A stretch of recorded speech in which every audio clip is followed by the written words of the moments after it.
Think drones and quicker same-day delivery.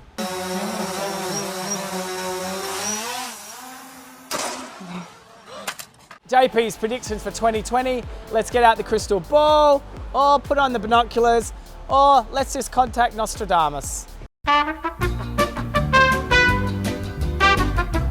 Either way, no one has any idea what's happening in 2020, but we went to Google just to see some of the things that Google is saying is going to be a trend for 2020. And they included continued growth in digital shopping, pop-up concept stores and experimental store formats, increase in click and collect, customer experiences, grocery industry evolving to include more customer experiences in store, and increase of innovation delivery options. Think drones and quicker same-day delivery.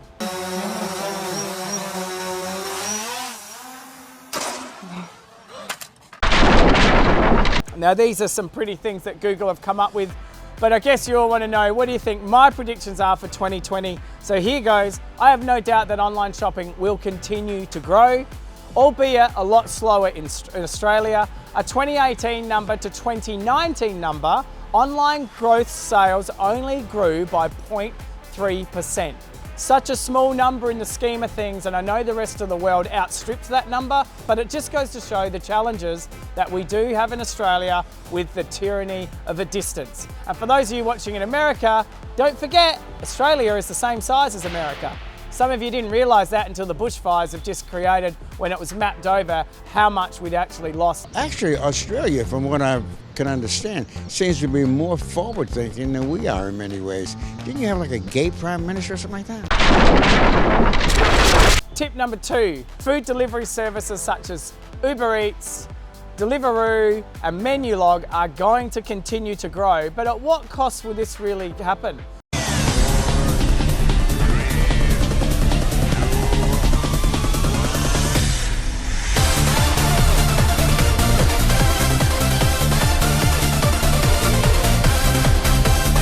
Taking 30% a chunk out of money on a food delivery is quite interesting, and Uber just recently have increased their delivery option, which they had never done before, so it's gone from the flat fee of $5, and it appears to be calculating on the distance you are from the restaurant, so it's very interesting to see how that plays out. I don't think there's much money in regards food, and if you're paying 30% to someone already, how much margin is there really? Or, I gotta ask, how lazy is everyone and how has people become used to that industry? I think people have become very used to ordering things online through their phones, and there's no doubt that's going to continue to grow. And that's the sort of thing that's going to continue to eat into the grocery market, and that's why retailers are going to get a lot cleverer about what they're doing in the retail game.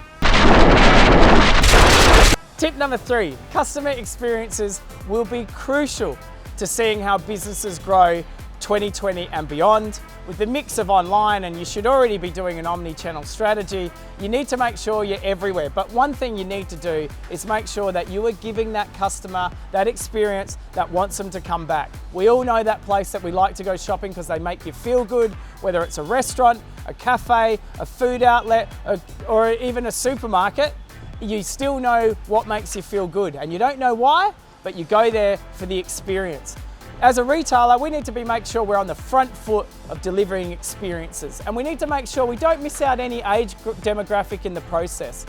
By doing this, you need to be in tune with what your consumers want. You need to listen to what your consumers want, and most importantly, you need to act on what they want. Because if you don't, I don't think you'll be around in 2021. Tip number 4, NPD, new product development. Now, we have continued to see this grow at such a rapid rate. We've seen so much new product development coming through. It's frightening, and all of it is driven by the consumer. You're starting to see with chips a lot more hot food, a lot more spicier food following trends around the world, because that's what the consumers want. Their palates are becoming more multicultural, which means they're not afraid to try hot chips. One of my favorite products is the Flaming Cheetos. Cheeto.